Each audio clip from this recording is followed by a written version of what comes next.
Welcome to another episode of the Jampack Report today for January the 13th of 2021. Of course, my name is Samuel Adams and this is a daily gaming news podcast meant to bring you the hottest news you need to know from around the industry. Hosted on YouTube and podcast services around the world 5 days a week, it's your one-stop shop for everything you need to know. So if you enjoy the show and you like what you see, hit that subscribe button and keep coming back for more. But before we dive into today's news, I have some very exciting news to share with you all on a kind of personal level and a professional level. I'll be joining the team at Critic as the anchor for the Critic Weekly Recap podcast. I've been sitting on this news for a couple of weeks now.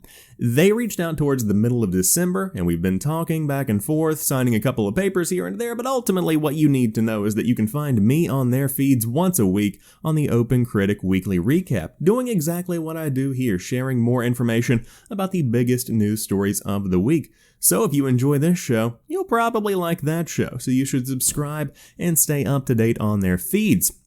Now, in the next couple of days, I'll be sharing more on my Twitter as well. You can follow me at Pretty Chill Guy, or of course, you can always stay up to date with everything from the Critic team at @open_critic over on Twitter. Very excited for a new opportunity to kick off 2021. The future is very bright, but I do want to say that it would not be possible without the support that I've gotten throughout the years here on YouTube and on the podcast feeds. I love this show, and I love what I do, and it's awesome to see more opportunities to do what I love. Love that. Thank you. But with that being said, the Jampack Report will not be changing. The feed will still be populated every single weekday.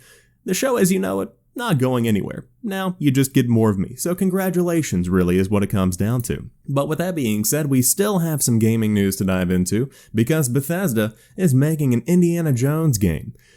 What a world to live in, right? Bethesda's next project is a big surprise. Yesterday, the publisher teased a new Indiana Jones game. While we don't know anything about the title just yet, the announcement was simply a brief teaser video. It's being developed by MachineGames, the same studio behind the Wolfenstein franchise. Bethesda boss Todd Howard will serve as executive producer, and the title is being made under the new Lucasfilm Games label, which was announced the day before yesterday as part of a renewed focus on games from Disney and Lucasfilm. While details are slim, Disney says that the game will tell a wholly original standalone tale set at the height of the career of the famed adventurer. The teaser video hints that the game will take place in Rome. There is no word yet on when the game will release or what platforms it will be on. At this point, it doesn't even have a full title. But wow, did this teaser get a lot of people talking. And of course, online, everybody was talking about Uncharted and Tomb Raider, and how this is probably going to be a copy of both of those, and I wholeheartedly disagree. Because this is an Indiana Jones game coming from Bethesda and MachineGames. Those are some impressive people. Okay, they have made some very good-looking stuff, and they really revitalized the entire Wolfenstein franchise. And so, to start something new and to start something innovative, that gets me very, very excited. Now, if you do want to see the entire video, of course it is playing right now, or you can follow Bethesda over on Twitter, but I think this is going to be something that is very, very significant, if not because it's just a really good Indiana Jones game, because of the way it's released, and that's kind of the general conversation around this announcement is, will it be an Xbox exclusive? Because you see, it's coming from Bethesda, Xbox Game Studios. It could be, it's possible, but I do want to echo what Vicious696 said on Twitter. Paris Lilly, if you don't follow him, essentially, this is probably a deal that was struck before the acquisition from Microsoft, and of course the acquisition is still ongoing. It's not officially set in stone yet. So this is likely going to be a multi-platform game if I did have to guess. Now with that being said, it will come to Game Pass on day one, which is very exciting for Xbox fans, but ultimately, I'm just pumped to see some kind of Indiana Jones game coming out because it's never a franchise that has really had a good game. And over the years, as Uncharted has become a bigger entity, as Tomb Raider has seen a resurgence, I think there is a space for a very well done Indiana Jones game, especially one that is cinematic. in its nature and one that really tells a fantastic story. So I'm pumped to see what happens with this, but MachineGames is a fantastic studio, and Bethesda definitely has a lot of power behind it right now, tons of momentum. So hey, stay tuned, more coming on an Indiana Jones game. But if you can't wait, Star Wars is there for you. Of course, I'm talking about the Lucasfilm Games situation we've seen this week unfold, but Jedi Fallen Order has gotten a next-gen performance update, so now is the perfect time to go back to it. If you felt a great disturbance in the Force, you might be onto something, as an update for Star Wars Jedi Fallen Order has started rolling out, and it's all about optimizing the game for next-gen consoles. As explained in EA's blog post, the update promises improved frame rates on the Xbox Series X and S and PlayStation 5, with frame rates now targeting 60 FPS on all next-gen consoles, up from 45 FPS on Series S and PlayStation 5 prior to the update. Xbox Series X now features a performance mode with 60 FPS and dynamic resolution in the range of 1080p to 1440p, while its normal non-performance mode should achieve post-processing resolution of 4K and a dynamic resolution between 1512p to 2160p.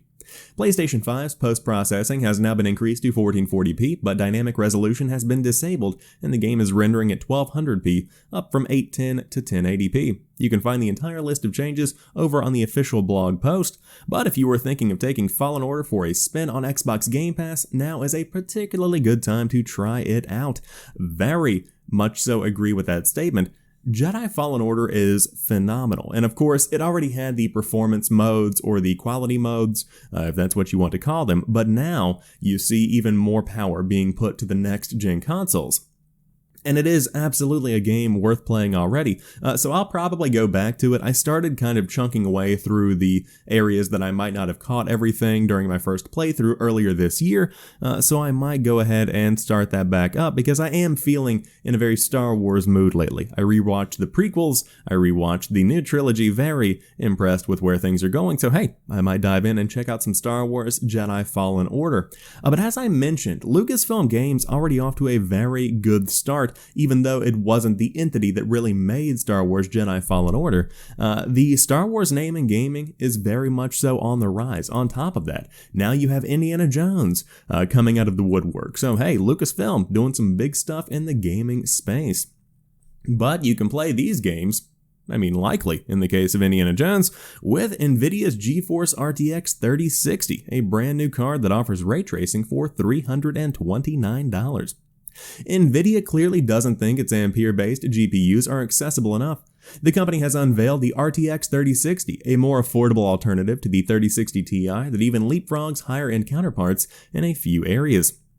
It does not offer as much raw compute power as the Ti with 13 shader T-flops versus 16.2 and just 25 ray tracing teraflops versus about 39.7, but it also comes with 12GB of GDDR6 memory.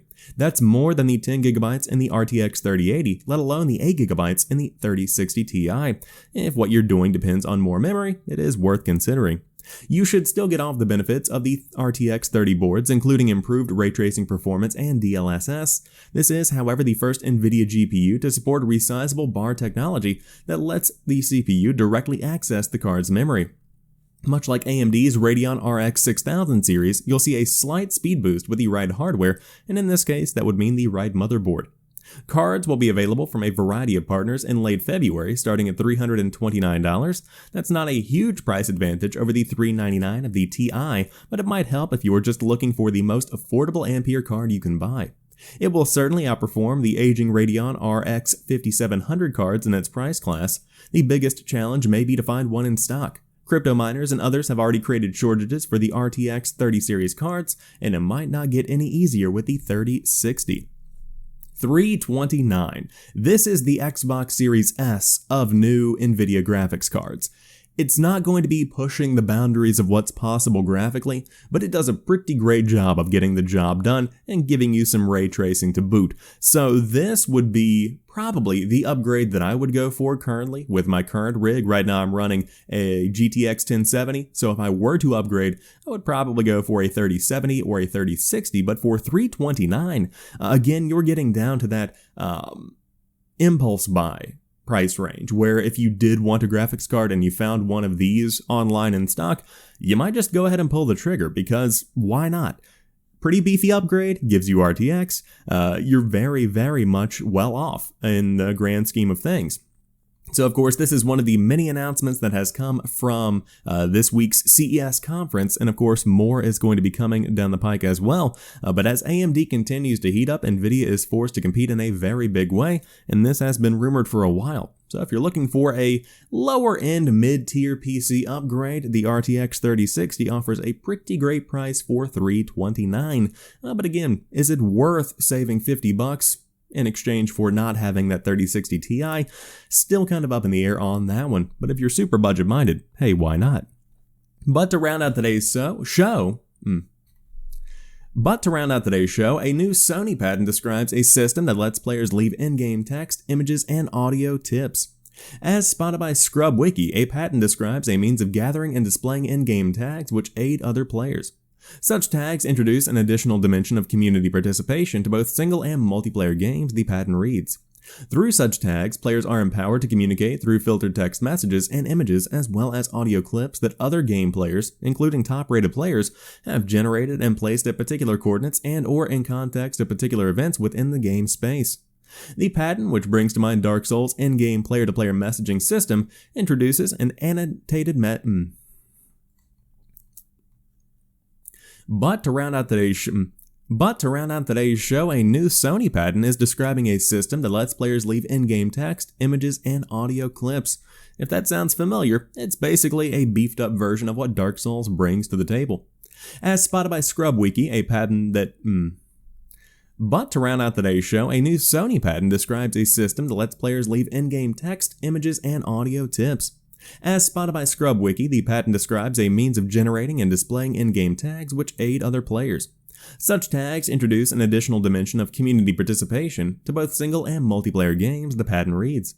Through such tags, players are empowered to communicate through filtered text messages and images as well as audio clips that other game players, including top-rated players, have generated and placed at particular coordinates and or in context of particular events within the game space. The patent, which brings to mind Dark Souls' in-game player-to-player messaging system, includes an annotated message of Killzone below featuring tips.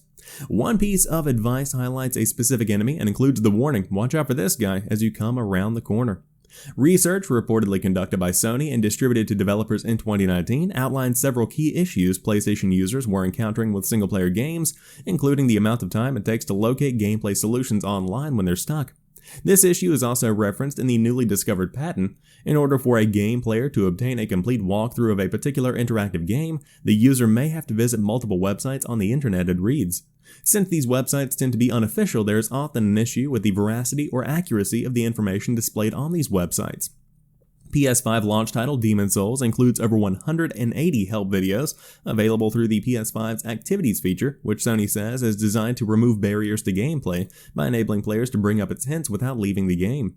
Last year, Dark Souls developer From Software released a Sekiro Shadows Die Twice update introducing a messaging system which enables players to help one another overcome tricky obstacles or locate hidden locations by uploading 30 seconds of in-game activity accompanied by a written note for other community members to play back.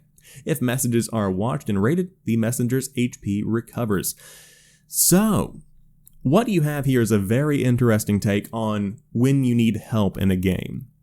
Now for me, I've never really had an issue with grabbing my phone and Googling something, because it tends to be the case that I just go to YouTube, find the clip, generally sort by how long the video is, and I just try and see a walkthrough of what I need to do. I don't necessarily know that implementing that on a console itself is going to change my specific order of operations because it feels very natural to find a YouTuber that solved it. I don't necessarily know that people are going to go through the in-game hint system instead of just grabbing their phone and Googling something. Now, if you implemented this properly, you could potentially bake it into the PlayStation application and maybe use that as a phone resource whenever you would get stuck in a game. But ultimately, I don't know if this is necessary, but it's interesting to see new ideas come in. I like the idea of leaving in-game text and images. Audio tips, a little iffy, because, of course, if people can just record a message, God knows what they'll say. But I do like the system in Dark Souls currently, so to see that beefed up and to see that fleshed out in a bigger way, could be pretty exciting, and it could change the way that we make it through some of the most difficult sections of games. But that rounds out today's episode of the Jampack Report. If you enjoyed today's show, drop me a like down below, and in the comment section down below, let me know what you think about the Indiana Jones game. Are you looking forward to Bethesda's new adventure? Do you think Indiana Jones even needs a game? And will you pick it up? Would love to hear what you have to say. But until tomorrow, you guys have a fantastic rest of your day. I'll talk to you soon, and peace.